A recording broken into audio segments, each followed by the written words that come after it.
खराब नाही झाली. आता काय करू? अरे थांब इथे चपलाचं दुकान दिसतंय. आता ही सँडल या दुकानदाराकडूनच बदलून घेते. अमेझिंग.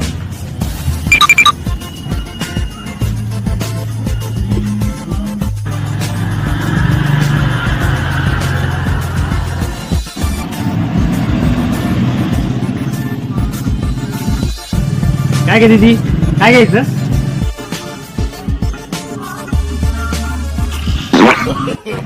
काय हो काका, एक महिना झाला सँडल नेली, तुटली पण लगेच. काय दीदी, किती खोटं बोलू राहिली तू? मला नवीन दुकान चालू करून 8 दिवस झाले. देवाला तरी घाबर. मला येण्यात काढीची का?